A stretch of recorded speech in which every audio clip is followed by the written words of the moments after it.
Morning ટીવાય semester 5 આપણે stereo chemistry unit 1 part એનો stereo chemistry એટલે કે અવકાશ રસાયણ વિશેની બેઝિક માહિતી મેળવી હતી. એમાં સમઘટકો એટલે શું, બંધારણીય સમઘટકતા વિશે અભ્યાસ કર્યો હતો. ત્યારબાદ બંધારણીય સમઘટકના પ્રકાર વિશે ચર્ચા કરી હતી. આજે વાત કરવાની છે અવકાશી સમઘટકો. પહેલાં જોઈએ સમઘટકતા એટલે શું.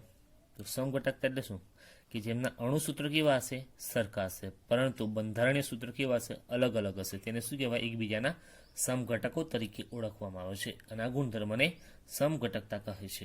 ફરી એક વખત કે જેમના અણુસૂત્રો સમાન હોય છે પરંતુ બંધારણીય સૂત્રો કેવા હોય છે, અલગ અલગ હોય છે, જેને શું કહેવાય, એકબીજાના સમઘટકો તરીકે ઓળખવામાં આવે છે અને આ ગુણધર્મને સમઘટકતા તરીકે ઓળખવામાં આવે છે. તેના મુખ્ય બે પ્રકાર પડ્યા હતા, બંધારણીય સમઘટકો અને અવકાશીય સમઘટકો.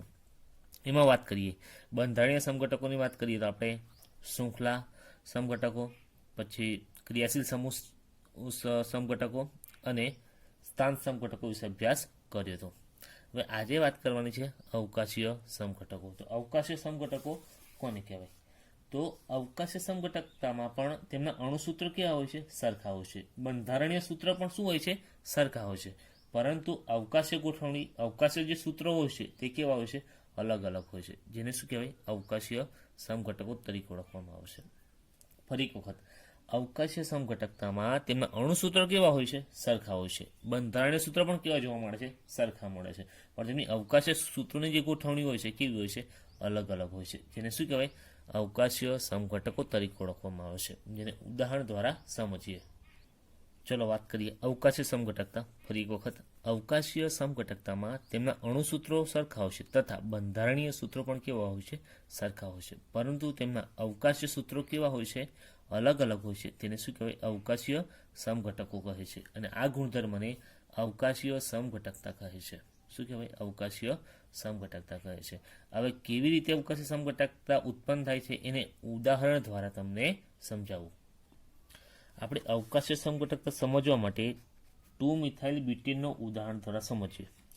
જો CH3 બંધ CH2 બંધ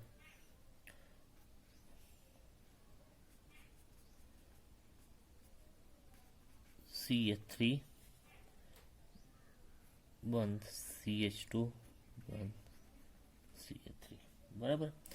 1 2 3 અને 4, બરાબર. 4 કાર્બન છે, 4 કાર્બન ધરાવતું એટલે બ્યુટેન. અને બીજા કાર્બન પર IUPAC નામકરણ આપણે નામકરણ કરીએ તો 1 2 3 4. બીજા કાર્બન પર શું જોડાયેલું છે, મિથાઇલ સમૂહ, એટલે નામ શું થાય, 2 મિથાઇલ બ્યુટેન.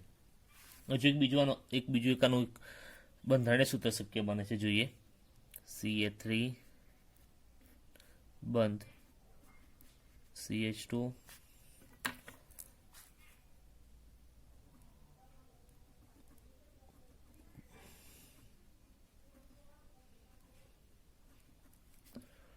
CH3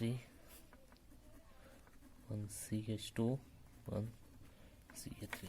જો આનું પરિણામ શું છે, 2 મિથાઇલ બ્યુટેન. 1 2 3 4, 4 કાર્બન એટલે બ્યુટેન.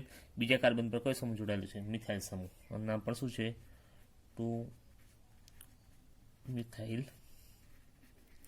બ્યુટેન.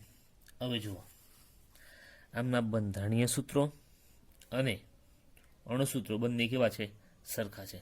કાર્બન અને હાઇડ્રોજન બંનેની સંખ્યા પણ સરખી છે, બરાબર. એનું બંધારણ પણ કેવું છે, સરખું છે. પણ કંઈક બાબતે અલગ પડે છે, હું તમને એ સમજાવું.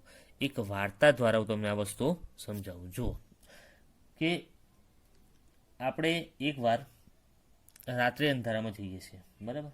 એ રાત્રે અંધારામાં જતાં જતાં આપણને કોઈ એક સુંદર વ્યક્તિ જોવા મળે છે અને સુંદર વ્યક્તિ જોતાં આપણે સાથે શું કરીએ છીએ, વાતો કરવા માંડીએ છીએ, એટલે ચર્ચા કરીએ છીએ. અને વાતો કરતાં કરતાં એના પગ ઉપર આપણે શું પડે છે, નજર પડે છે. અને પગ પર જ્યારે નજર પડે ત્યારે તેના પગ કઈ હોય છે, વિરુદ્ધ બાજુ એટલે કે ઉલટા હોય છે, બરાબર. એવું જ આમાં કંઈક આવું છે. ત્યાં શું છે, 2 મિથાઇલ બ્યુટેન છે. 2 મિથાઇલ બ્યુટેનમાં આ જે ડાર્ક ભાગ છે, ઘાટો ભાગ છે, એટલે કે આ પગ છે, આ પગ કઈ બાજુ આવેલા છે, નહીં આગળની બાજુ છે, બરાબર. જ્યાં 2 મિથાઇલ બ્યુટેનમાં આ ડોટેડ લાઇન વડે, ડેશ ડેશ વડે મેં દર્શાવ્યું છે, એનો મતલબ કે આ મિથાઇલ સમૂહ છે એ કઈ બાજુ હશે? પાછળ. એટલે આના પગ કેવા છે? ઉલટા છે. બરાબર. એટલે હવે ખબર પડી કે એમના અણુસૂત્ર સમાન છે, બંધારણ સૂત્ર પણ સમાન છે, પણ અવકાશીય જે સૂત્રો છે કેવા છે? અલગ અલગ છે. તો આને શું કહેવાય? અવકાશીય સમઘટકો તરીકે ઓળખવામાં આવે છે. બરાબર. એટલે આપણા મિથાઇલ સમૂહને આપણે શું ધારે? પગ ધારે. અહીં પગ કેવા છે? સીધા છે અને કેવા છે? ઉલટા છે. બરાબર. તો આથી અવકાશીય સમઘટકો. હવે અવકાશીય સમઘટકો વિશે ચર્ચા કરી, ત્યારબાદ આવે છે ભૌમિતિક સમઘટકો. કયા? ભૌમિતિક સમઘટકો. અહીં ભૌમિતિક સમઘટકો વિશે તમને સંપૂર્ણપણે ખબર છે. બરાબર. ભૌમિતિક સમઘટકોના બે પ્રકાર પડે, એક સીસ સમઘટક અને બીજું છે ટ્રાન્સ સમઘટક. કયા પ્રકારના? તો સીસ સમઘટક અને બીજું છે ટ્રાન્સ સમઘટક. બરાબર. હવે સીસ અને ટ્રાન્સ સમઘટકતામાં તમને ખબર હોય છે જે કાર્બન કાર્બન વચ્ચે દ્વિબંધ હોય અને એની સાથે જોડાયેલા બંને સમૂહ કઈ બાજુ હોય? એક જ દિશામાં, એક જ પ્લેનમાં આવેલા હોય તેને શું કહેવાય? સીસ સમઘટક તરીકે ઓળખવામાં આવે છે. જ્યારે કાર્બન કાર્બન વચ્ચે દ્વિબંધ હોય અને એની સાથે જોડાયેલા બંને સમૂહ કેવા એકબીજાથી વિરુદ્ધ દિશામાં ગોઠવાયેલા હોય તો તેને શું કહેવાય? ટ્રાન્સ સમઘટક તરીકે ઓળખવામાં આવે છે. ચલો ફરી એક વખત જોઈ લઈએ કે ભૌમિતિક સમઘટકોના મુખ્ય કેટલા પ્રકાર પડે? બે, સીસ સમઘટક અને ટ્રાન્સ સમઘટક. તો સીસ સમઘટકમાં હોય વિદ્યાર્થી મિત્રો, જુઓ બિલકુલ સિમ્પલ જ છે. સીસ સમઘટક કાર્બન કાર્બન વચ્ચે શું હશે? દ્વિબંધ. એ તમને સરળતાથી ખબર પડે એના માટે કાર્બન કાર્બન વચ્ચે દ્વિબંધ હોય અને એની સાથે જોડાયેલા બંને સમૂહ કઈ બાજુ હોય? એક જ દિશામાં હોય તો તેને શું કહેવાય? સીસ સમઘટક તરીકે ઓળખવામાં આવે છે. આ શાનું ઉદાહરણ છે? તો સીસ 2 બીટેન. બરાબર. એવી જ રીતે આપણે વાત કરીએ ટ્રાન્સ સમઘટક. કોની? ટ્રાન્સ સમઘટકમાં કેવું છે? કાર્બન કાર્બન વચ્ચે તો શું હશે? દ્વિબંધ. પણ એમાં જોડાયેલા બંને સમૂહ હશે એકબીજાની કઈ બાજુ હશે? વિરુદ્ધ દિશામાં હશે. કઈ બાજુ? વિરુદ્ધ દિશામાં હશે તો તેને શું કહેવાય? ટ્રાન્સ સમઘટક તરીકે ઓળખવામાં આવશે. બરાબર. આ ટ્રાન્સ 2 બીટીનું શું છે? ઉદાહરણ છે. જો સ્પેસિફિક ડેફિનેશન જોઈએ તો સીસ સમઘટકની, જેમાં બે સમાન પરમાણુ અથવા સમૂહો દ્વિબંધથી જોડાયેલા કાર્બન પરમાણુની કઈ દિશામાં હોય? એક જ દિશામાં હોય તો તેને શું કહેવાય? સીસ સમઘટક તરીકે ઓળખવામાં આવે છે. આપણે જોયું ઉદાહરણ, કાર્બન કાર્બન વચ્ચે હતો દ્વિબંધ અને એની બંને સાથે બે મિથાઇલ સમૂહ જોડાયેલા હતા. બરાબર. જો ડેફિનેશન પ્રમાણે જોઈએ કે જેમાં બે સમાન પરમાણુ અથવા સમૂહ, બરાબર, કાર્બન કાર્બન વચ્ચે શું છે? દ્વિબંધથી જોડાયેલા કાર્બન પરમાણુની કઈ દિશામાં છે? જુઓ એક જ દિશામાં છે, એક જ પ્લેનમાં, એક જ દિશામાં હોય તો તેને શું કહેવાય? સીસ સમઘટક તરીકે ઓળખવામાં આવે છે. હવે આનાથી વિરુદ્ધ દિશામાં ટ્રાન્સ સમઘટકની વાત કરીએ કે જેમાં સમાન પરમાણુ અથવા સમૂહો દ્વિબંધથી જોડાયેલા કાર્બન પરમાણુની કઈ દિશામાં હોય? વિરુદ્ધ દિશામાં હોય તો તેને શું કહેવાય? ટ્રાન્સ સમઘટક તરીકે ઓળખવામાં આવે છે. જેમાં સમાન પરમાણુઓ અથવા સમૂહો દ્વિબંધથી જોડાયેલા કાર્બન પરમાણુની કઈ બાજુમાં હોય? વિરુદ્ધ દિશામાં. અહીં જુઓ ટ્રાન્સમાં જોઈએ, કાર્બન કાર્બન વચ્ચે દ્વિબંધ છે, એમાં બે મિથાઇલ સમૂહ છે, એકબીજાની કઈ દિશામાં છે? વિરુદ્ધ દિશામાં છે તો તેને શું કહેવાય? ટ્રાન્સ સમઘટક તરીકે ઓળખવામાં આવે છે. ચલો હવે ભૌમિતિક સમઘટકો વિશે ચર્ચા કરી, ત્યારબાદ આવે છે પ્રકાશીય સમઘટકો. કોની વાત આવે છે? પ્રકાશીય સમઘટકો. જો પ્રકાશીય સમઘટકોની બેઝિક માહિતી આપું તો પ્રકાશીય સમઘટકોમાં અણુસૂત્રો, બંધારણીય સૂત્રો તથા તેમાં રાસાયણિક ગુણધર્મો પણ કેવા હોય છે? સમાન હોય, પરંતુ અવકાશીય ગુણધર્મો કેવા હોય છે? અલગ અલગ હોય છે. પ્રકાશીય સમઘટકો છે તો પ્રકાશીય સમઘટકોમાં તેમના અણુસૂત્રો, બંધારણીય સૂત્રો, તેમના રાસાયણિક ગુણધર્મો બધા કેવા હોય છે? સમાન હોય છે, પરંતુ અવકાશીય ગુણધર્મો કેવા હોય છે? તેમના અલગ અલગ હોય છે. બરાબર. હવે પ્રકાશીય સમઘટકો વિશે ચર્ચા કરી એ પહેલા આપણે પ્રકાશ ક્રિયાશીલતા વિશેનો અભ્યાસ કરીએ. કોને વિશે? પ્રકાશ ક્રિયાશીલતા. ચલો પ્રકાશ ક્રિયાશીલતાને પ્રયોગ દ્વારા તમને સમજાવું જેથી તમને સરળતાથી ખબર પડે. ઉદાહરણ તરીકે પ્રકાશ ક્રિયાશીલતા સમજવી છે તો આપણી જોડે એક આ શું છે? બલ્બ છે. શું છે? બલ્બ એટલે ગોળો.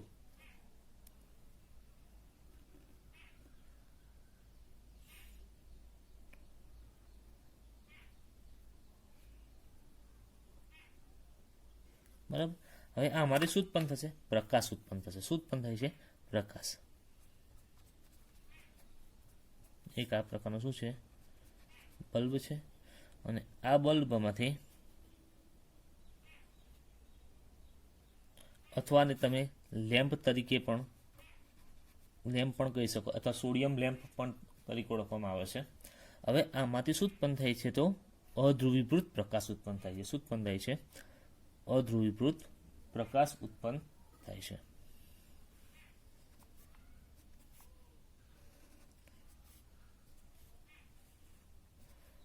બલ્બ હતો, બલ્બમાંથી શું ઉત્પન્ન થયો? તો અધ્રુવીભૂત પ્રકાશ. અધ્રુવીભૂત પ્રકાશ. હવે આ અધ્રુવીભૂત પ્રકાશ છે, આ અધ્રુવીભૂત પ્રકાશને આપણે શામાંથી પસાર કરવાનો છે? તો પ્રિઝમમાંથી પસાર કરીએ. શામાંથી? પ્રિઝમ, એટલે કે નિકલનો જે પ્રિઝમ આવે એ પ્રિઝમમાંથી આપણે શું કરીએ છીએ? પ્રસાર કરીએ. શું છે? પ્રિઝમ, નિકલનો પ્રિઝમ. બરાબર. હવે આ પ્રિઝમમાંથી પસાર કરવામાં આવે છે ત્યારે આ ધ્રુવીભૂત પ્રકાશ છે શામાં રૂપાંતર થઈ જાય છે? તો ધ્રુવીભૂત પ્રકાશમાં શું થઈ જાય છે? રૂપાંતર પામે છે. ફરી એક વખત, આ લેમ્પ હતો અથવા બલ્બ હતો, બલ્બમાંથી શું ઉત્પન્ન થાય? અધ્રુવીભૂત પ્રકાશ ઉત્પન્ન થયો. હવે આ અધ્રુવીભૂત પ્રકાશને પ્રિઝમમાંથી પસાર કરવામાં આવે છે ત્યારે શું બને છે? ધ્રુવીભૂત પ્રકાશમાં રૂપાંતર થઈ જાય. શામાં? ધ્રુવીભૂત પ્રકાશમાં શું કરે છે? રૂપાંતર પામે છે. આ જે પ્રકાશ છે કેવું બને? હવે ધ્રુવીભૂત પ્રકાશમાં રૂપાંતર પામે છે. ચલો ત્યારબાદ આગળ વાત કરી કે આ ધ્રુવીભૂત પ્રકાશ છે, આ ધ્રુવીભૂત પ્રકાશને પોલારીમીટર નામનું એક સાધન આવે છે. આ સાધનમાંથી શું કરવાનું છે? પસાર કરવામાં આવે છે. ઉદાહરણ તરીકે આ ધ્રુવીભૂત પ્રકાશ છે એને આપણે અહીં જો આ રીતે દોરીશું, પોલારીમીટર નામનું શું છે? આ સાધન છે. આ સાધનની વચ્ચે શું અન્ય કોઈ પદાર્થ એટલે કે પ્રવાહી ભરેલ હશે. આના શું છે? પોલારીમીટર.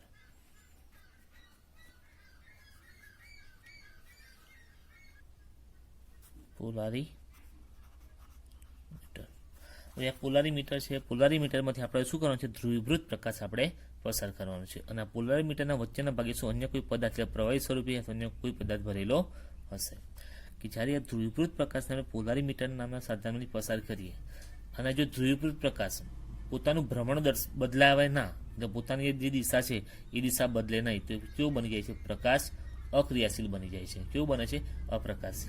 પ્રકાશ અક્રિયાશીલ. જ્યારે આ ધ્રુવીભૂત પ્રકાશને પોલારીમીટર નામના સાધનમાંથી પસાર કરવામાં આવે છે ત્યારે જે તેનું ભ્રમણ છે એ ભ્રમણ જમણી બાજુ દર્શાવે, બરાબર, તો તેને શું કહેવાય છે?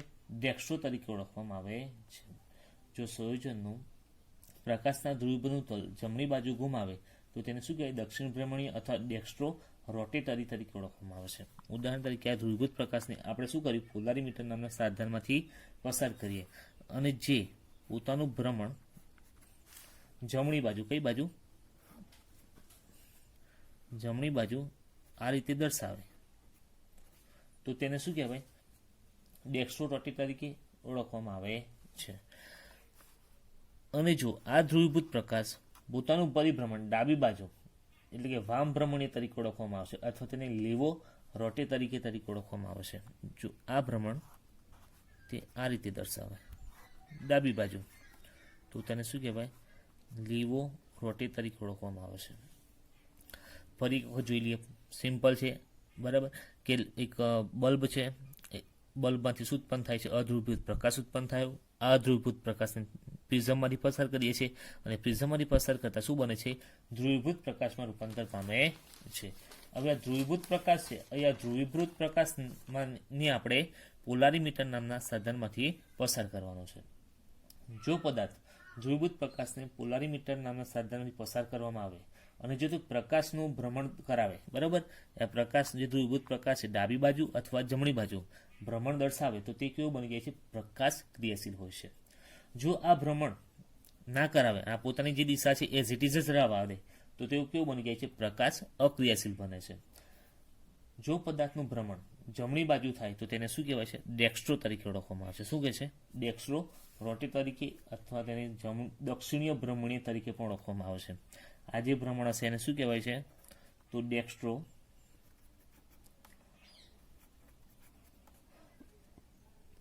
રોટાટરી અથવા દક્ષિણીય ભ્રમણીય અથવા તેને આપણે પ્લસ સંજ્ઞા વડે પણ દર્શાવીએ છીએ, બરાબર.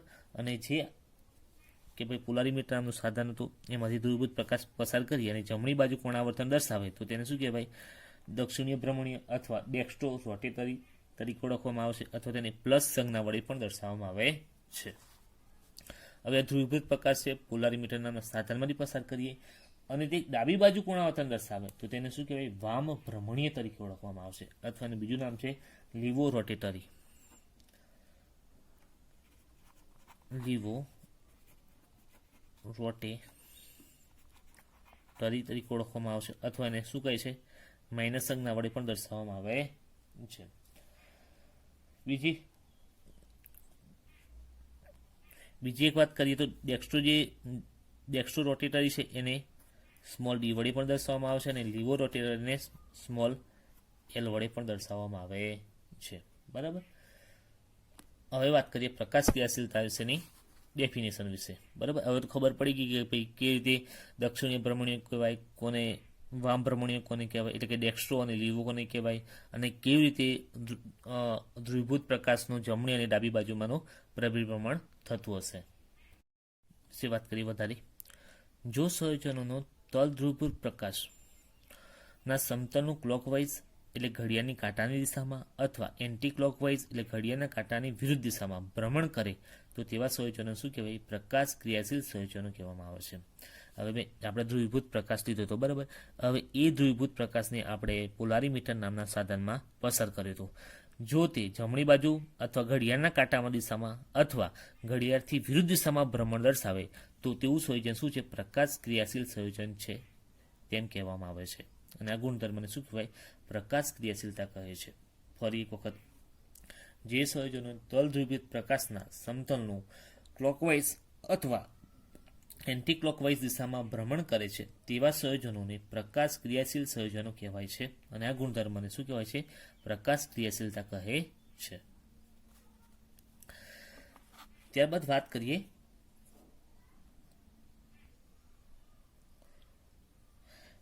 પ્રકાશ સમઘટકોની પ્રકાશ ક્રિયાશીલતાનું મુખ્ય કારણ શું છે? તો આણ્વીય અસમકતા છે. ફરી એક વખત, પ્રકાશ સમઘટકોની પ્રકાશ ક્રિયાશીલતાનું મુખ્ય કારણ આણ્વીય અસમકતા છે, એટલે મોલિક્યુલર ડાયસિમેટ્રી છે, બરાબર. તો એના વિશે આપણે ચર્ચા કરીએ કે જે અણુઓ અથવા સ્ફટિકોને તેમના અરીસાના પ્રતિબિંબ ઉપર આધ્યારોપિત ન કરી શકાય, માત્ર તેવા અણુઓ અથવા સ્ફટિકોને પ્રકાશ ક્રિયાશીલતા ધરાવે છે. કે ભાઈ કેટલાક અણુઓ છે અને કેટલાક સ્ફટિકો છે કે જે પોતાના પ્રતિબિંબમાં શું કરે છે? એકબીજા પર આધ્યારોપિત કરી શકતા નથી. તેવા અણુઓ અથવા સ્ફટિકો શું કરે છે? પ્રકાશ ક્રિયાશીલતાનો શું દર્શાવે છે? ગુણધર્મ ધરાવે છે. એટલે કે ડેક્સ્ટ્રો અને લીવો એટલે ઘડિયાળની વિરુદ્ધ દિશામાં અને ઘડિયાળની સમાન દિશામાં એટલે એન્ટી અને ક્લોકવાઇઝમાં શું કરે છે? પરિભ્રમણ દર્શાવે છે. અરીસામાંના પ્રતિબંબો સાથે આધ્યારોપણ ન થઈ શકે તે ગુણધર્મને શું કહેવાય? આણ્વીય અસમાનતા તરીકે ઓળખવામાં આવશે, અથવા એકબીજાના ઇનેન્સિયોમર અથવા મોલિક્યુલર ડાયસિમેટ્રી તરીકે ઓળખવામાં આવશે. જો પ્રકાશ સમઘટકોનું પ્રકાશ ક્રિયાશીલતાનું મુખ્ય કારણ હોય તો શું છે? એક આણ્વિક અસમાનતા છે. હવે આણ્વિક અસમાનતાની વાત કરીએ કે જો અણુઓ અથવા સ્ફટિકોને તેમના અરીસામાંના પ્રતિબિંબ ઉપર આધ્યારોપિત ન કરી શકાય, માત્ર તેવા અણુઓ અથવા સ્ફટિકો શું કરે છે? પ્રકાશ ક્રિયાશીલતા ધરાવે છે. અને અરીસામાંના આ પ્રતિબિંબ સાથે આધ્યારોપણ ન થઈ શકે તેવા ગુણધર્મને શું કહેવાય? આણ્વિક અસમાનતા અથવા મોલિક્યુલર ડાયસિમેટ્રી તરીકે ઓળખવામાં આવે છે. ચલો, આણ્વિક અસમાનતાને સમજવા માટે આપણે ઇનન્સિયોમર્સ એટલે કે પ્રતિબિંબીય સમઘટક વિશે ચર્ચા કરીએ. ઉદાહરણ તરીકે ઇનન્સિયોમર્સમાં આપણે લેક્ટિક એસિડની વાત કરીએ તો લેક્ટિક એસિડના મુખ્ય 3 સ્વરૂપો છે, બરાબર. તેમાં લેક્ટિક એસિડનું પહેલું સ્વરૂપ એ છે કે લેક્ટિક એસિડનું આપણે બંધારણીય સૂત્ર જોઈએ તો લેક્ટિક એસિડમાં જે કાર્બન છે એ કાર્બન સાથે જોડાયેલા ચારેય સમૂહ કેવા છે? અલગ અલગ છે. અને જે કાર્બન સાથે જોડાયેલા ચારે ચાર સમૂહ અલગ અલગ હોય તો તેને શું કહીએ છીએ? આપણે અસમ કાર્બન કહીએ છીએ. જો એક વસ્તુ જોઈએ લેક્ટિક એસિડનું આપણે પહેલાં બંધારણીય સૂત્ર દોરીએ. આપણે આ શું છે? કાર્બન મેન મીટર, બરાબર. હવે કાર્બન બંધ OH, કાર્બન બંધ મિથાઇલ, કાર્બન બંધ હાઇડ્રોજન, કાર્બન બંધ કાર્બોક્સિલિક ગ્રુપ સમૂહ, બરાબર. આ શાનું ઉદાહરણ છે? તો લેક્ટિક એસિડનું ઉદાહરણ છે. હવે લેક્ટિક એસિડમાં શું છે? કાર્બન છે. હવે આ કાર્બન સાથે જોડાયેલા 1, 2, 3 અને 4 ચારે ચાર સમૂહો કેવા છે? અલગ અલગ છે. અને જે કાર્બન સાથે જોડાયેલા ચારે ચાર સમૂહ અલગ હોય તો તેને શું કહેવાય? અસમ કાર્બન અથવા કિરાલ કાર્બન તરીકે ઓળખવામાં આવે છે. આ કાર્બનને કયો કાર્બન? કિરાલ કાર્બન અથવા અસમ કાર્બન તરીકે ઓળખવામાં આવે છે. હવે જુઓ, હવે આ જે લેક્ટિક એસિડનું ઉદાહરણ છે, આ લેક્ટિક એસિડને આપણે એક વચ્ચે શું મૂકી દઈએ? મિરર, એટલે કે શું? અરીસો મૂકી દઈએ. આપણે વચ્ચે આપણે અરીસો મૂકવામાં આવે તો આનું જે પ્રતિબિંબ છે એ બંધ બેસતું મળતું નથી. ઉદાહરણ તરીકે જુઓ, આ કાર્બન તે ઇટ ઇઝ હશે. મિથાઇલ સમૂહ, કાર્બન બંધ મિથાઇલ પણ કેવું હશે? સમાન હશે. કાર્બોક્સિલિક સમૂહ પણ કેવું હશે? સમાન હશે. પરંતુ આ OH અને H પોતાનું સ્થાન શું કરે છે? બદલે છે. આ OH કઈ આવશે? હાઇડ્રોજનની સ્થાને આવે છે.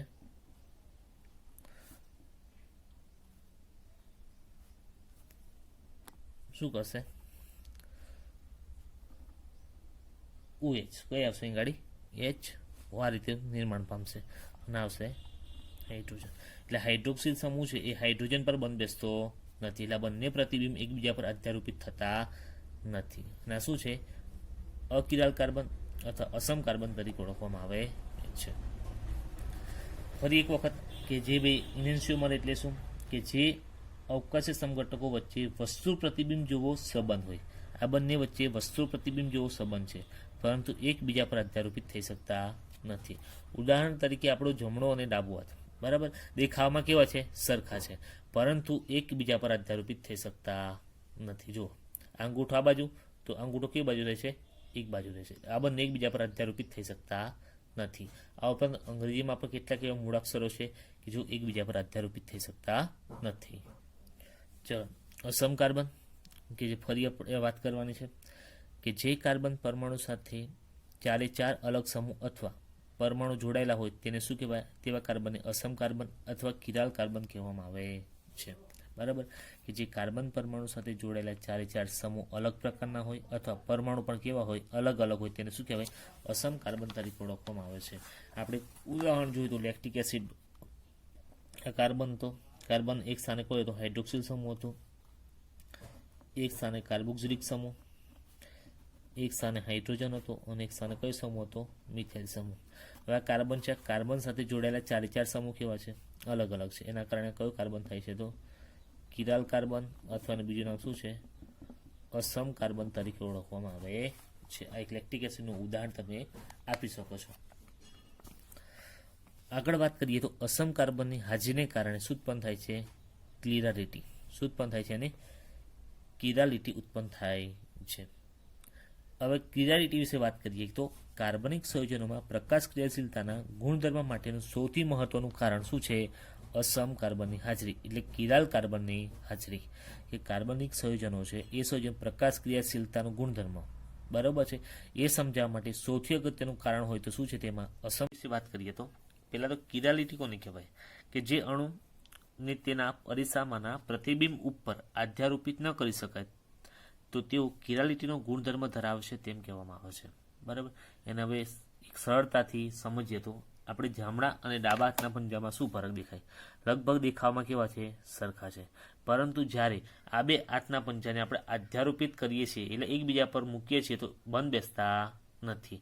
આમાં પણ શું રહેલું છે? એક કિરાલિટીનો ગુણધર્મ રહેલો છે. ફરી એક વખત કે ભાઈ આપણો ડાબા અને જમણા હાથના પંજામાં જોવા જઈએ તો કોઈ ફરક પડતો દેખાવમાં લગભગ કેવા છે? સરખા છે. પરંતુ જ્યારે એકબીજા પર અધ્યારોપિત કરવાની વાત કરવામાં આવે તો શું એકબીજા પર બંધ બેસતા નથી. તેવી રીતે આપણે ડાબા હાથના મોજા અને જમણા હાથના મોજા બરાબર, જમણા હાથના મોજા છે એ ડાબા હાથમાં પહેરી શકીએ છીએ તો ના, એ પહેરી શકતા નથી. તેવી રીતે આપણા પગના જે બૂટ છે બરાબર, ડાબા પગનો બૂટ એ જમણા પગમાં ના બૂટમાં સેટ થાય છે તો ના, એ સેટ થતો નથી. તો આના પણ શું છે? એક પ્રકારની કિરાલિટી છે, કારણ કે તેઓ એકબીજા પર શું થાય છે? અધ્યારોપિત થતા નથી. આમ વાત કરીએ તો જે અણુઓને તેના અરીસામાંના પ્રતિબિંબ ઉપર અધ્યારોપિત ન કરી શકાય તો તે શું કરે છે? કિરાલિટીનો ગુણધર્મ ધરાવે છે. એટલે એમાં શું હશે? કિરાલ કાર્બનની હાજરી હશે. એ આપણે લેક્ટિક એસિડના ઉદાહરણ દ્વારા સમજ્યું. આગળ વાત કરીએ ઇનેન્શિયોમર્સ. ઇનેન્શિયોમર્સ એટલે પ્રતિબિંબીય સમઘટકો. ઇનન્સ્યુમર્સના અસ્તિત્વ માટે કિરાલિટી એ જરૂરી અને પૂરતી જરૂરિયાત છે. બરાબર, એ કિરાલિટી વિશે તો મેં તમને સમજાવી દીધું, પણ જે ઇનન્સ્યુમરના અસ્તિત્વ એટલે ઇનન્સ્યુમર પ્રતિબિંબીય સમઘટકોનું નિર્માણ માટે પ્રતિબિંબીય સમઘટકો નિર્માણ પામે જ છે, પણ એકબીજા પર અધ્યારોપિત થતા નથી. એના માટે જે જરૂરિયાત છે એ કઈ છે? તો કિરાલિટી છે. તો ઇનન્સ્યુમરની ડેફિનેશનની વાત કરીએ કે જે અવકાશી સમઘટકો વચ્ચે વસ્તુ પ્રતિબિંબ જેવો સંબંધ હોય છે પણ તેઓ એકબીજા પર અધ્યારોપિત થતા નથી, તો તેને શું કહેવાય? એકબીજાના ઇનન્સ્યુમર્સ તરીકે ઓળખવામાં આવે છે. જે અવકાશી સમઘટકો વચ્ચે વસ્તુ પ્રતિબિંબ જેવો સંબંધ છે પરંતુ એકબીજા પર શું કરે છે? અધ્યારોપિત થતા નથી, તો તેને શું કહેવાય? ઇનન્સ્યુમર્સ તરીકે ઓળખવામાં આવે છે. જેમ કે આપણે ઉદાહરણ જોયું, આપણા બે હાથના પંજા, જમણો અને ડાબા પગના બૂટ, બરાબર છે, પછી જમણા અને ડાબા હાથના મોજા, જો એકબીજા પર શું કરે છે? બંધ બેસતા નથી, તો એ બધા શું છે? એક પ્રકારના ઇનન્સ્યુમર્સ એટલે કે પ્રતિબિંબીય સમઘટકો છે. તો વિદ્યાર્થી મિત્રો, આજે આપણે કિરાલિટી અને ઇનન્સ્યુમર સુધી વિશેનો અભ્યાસ કરીએ. ત્યારબાદ નેક્સ્ટ વિડીયોમાં આપણે કેટલાક પ્રકાશ ક્રિયાશીલ સંયોજનો, બરાબર, ડાયફિનાઇલ છે, એલિન સંયોજનો છે અને સ્પાઇરેન સંયોજનો વિશે ચર્ચા કરવાની છે.